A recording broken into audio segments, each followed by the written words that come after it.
What's up, guys? This is Tar Heel Will here.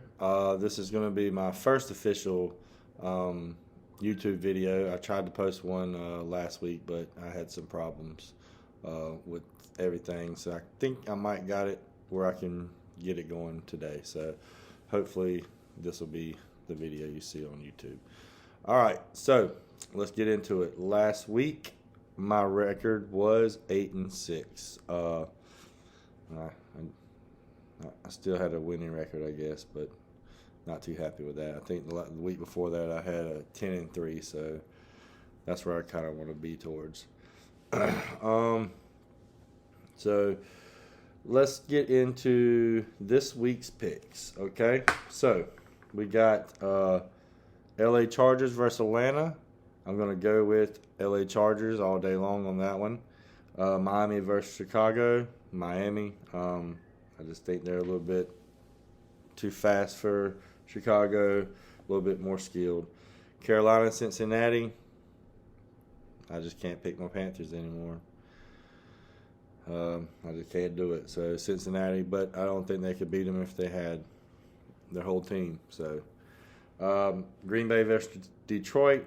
I'm assuming that Green Bay is going to try to make a comeback this week and try to win the game. So I'm going to say Green Bay. I think they got something to kind of prove at this point.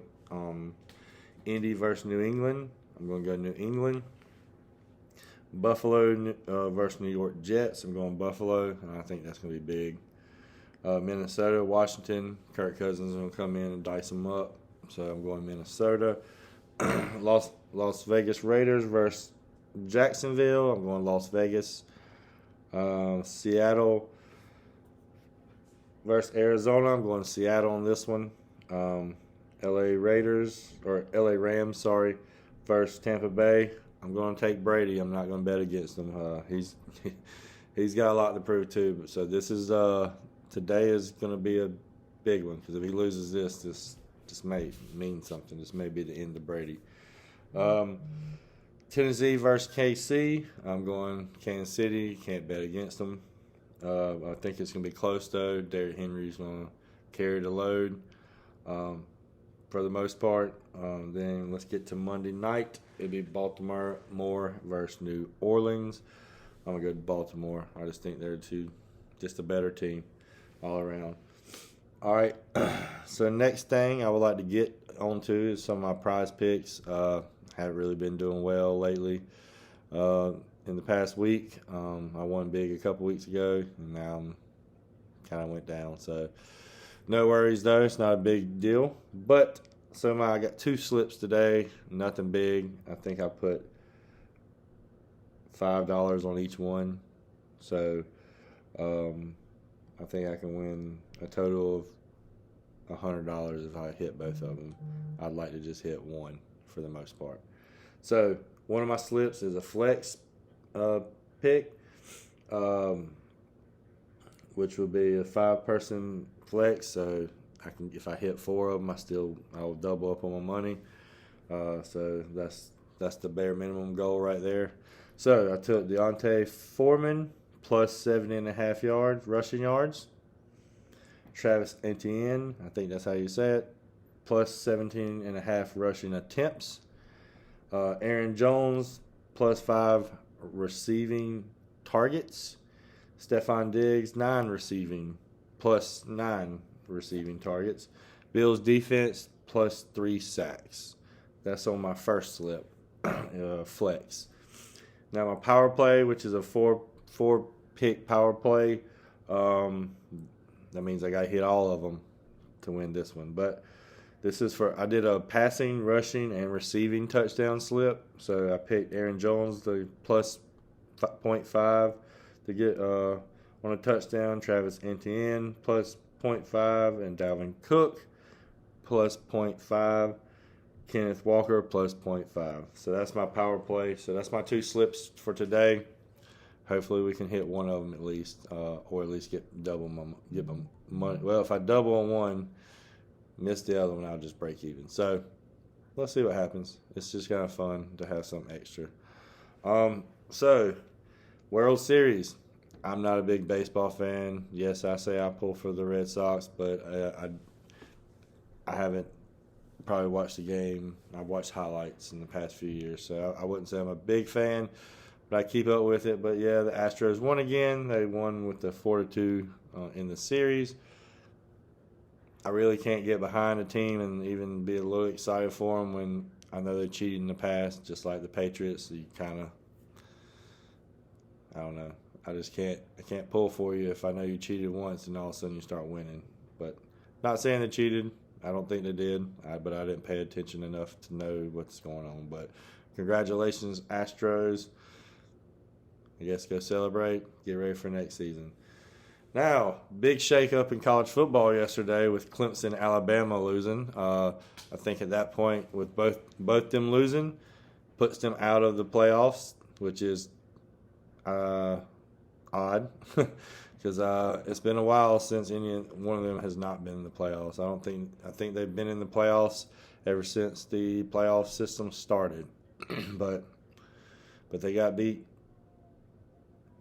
pretty big. So at least Clemson did. But and with me not, I'm not a big Clemson fan myself. So in a way, there you go. But now let's get on to the big thing starting tomorrow. College basketball, at least for UNC, starts tomorrow. I think that's going to be a blowout game. It's going to be a game that we start off probably fast, probably make some mistakes. Then we're going to end up getting, I say, a 35, 40-point lead. Probably win, victory. I think Caleb Love, R.J. Davis, and Minor Beckhout, Leaky Black, everybody's going to play well. I think we just need to use this game as a. And I'm not saying we're going to win because we could easily come in there and lose. But if we get up big, we need to take this as a practice game and start trying to get everything ready to go because we're going to have a target on our back this year. Everybody that we play is going to want to beat us because we've already been picked and everything, which personally I don't like being number one. Starting out, I wish there was no ranking system whatsoever. I think you shouldn't rank them until after about a month of college basketball. That's when you should rank them. I don't think any of these preseason things mean anything. Just doesn't. You see how you play, and then at the end is where it really matters. So, but I don't like it because we're definitely going to have a target on our back. Everybody's going to be bringing their A game, but I think that the players that we have the experience to push through this year.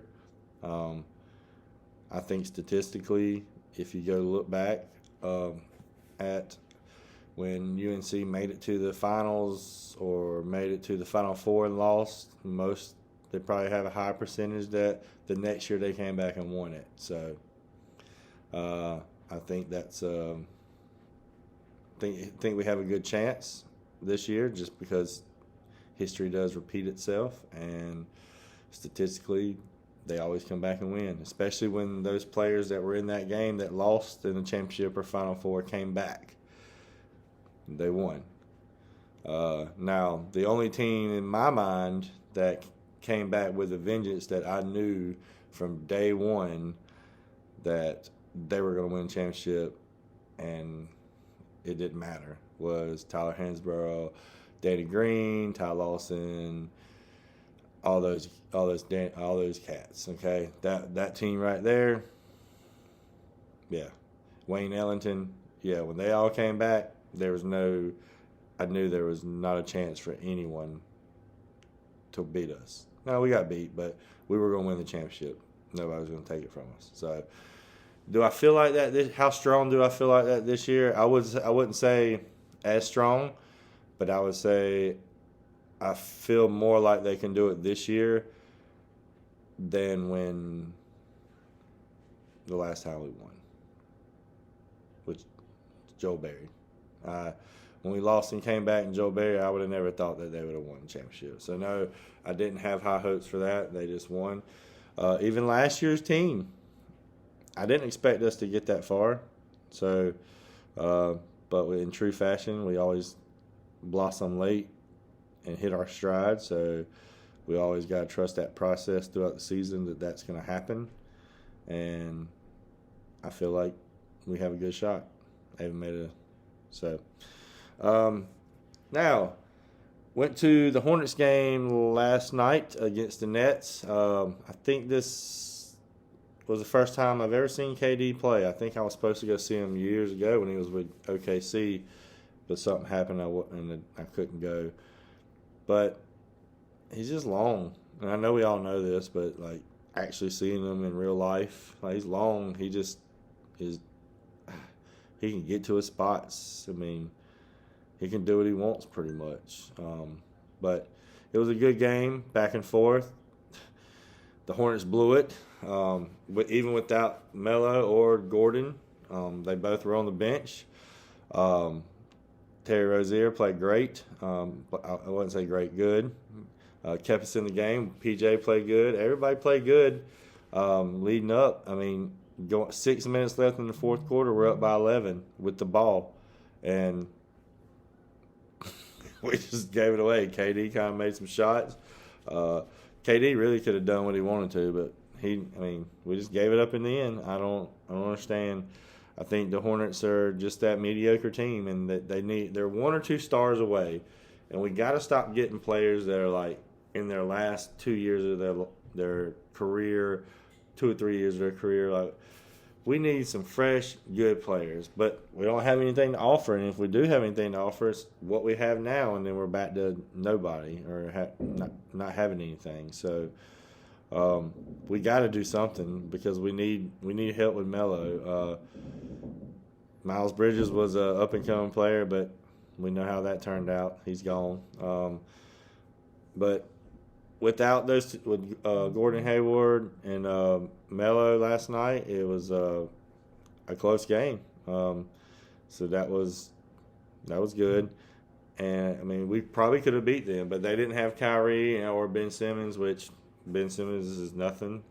Kyrie, to me, he's good. He's all dribble, but he's all dribble that can fool people. So I'll give him that credit. But I've never really been a Kyrie fan because he played for Duke. I can't like it. Only Duke player that I would ever give some props to would be Grant Hill and Jason Tatum. I'll give you that. But yeah, but the Hornets just 11 points in 6 minutes, and they just was rushing threes, like one pass and a three, dribble down three, like get a rebound, kick it three. Like, why can we not get back to getting a rebound, going, making a power move and going back up with it, or taking it to the rim and things like that? Like, especially when you're not a three. If you're not, I don't know. When I coach my players, I coached 8th grade and middle school. If we ain't a high percentage shooting, 3-point shooting team, I really don't want to be shooting threes. But today's game, everybody wants to shoot threes. They're coming down, pulling up, no matter what you say. And they see it in the NBA. I mean, I get it. But I feel like if somebody decides to go back to old school and play, man, feed it down low and bang down low, they're just going to blow teams out because no one's used to doing that now. So, but that's what it was. It was just threes, miss three. Like, if you notice that you're not hitting those threes that game, like, let's change it up a little bit. I mean, they were pretty much letting them shoot towards the end of the game because they wasn't making them.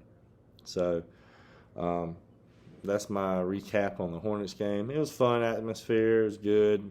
This is the second game I've been to this season. This is actually probably most I've actually watched them or watched basketball in the past few years with some things going on. But I'm getting back into that, so I'm excited about being able to see some live events again. But yeah, so that's it for today. I'll be making hopefully now that I figured out how to record better and get my YouTube going. We'll have some more content for you. So everyone have a great day. Enjoy some football. Get you some food. And until next time, peace.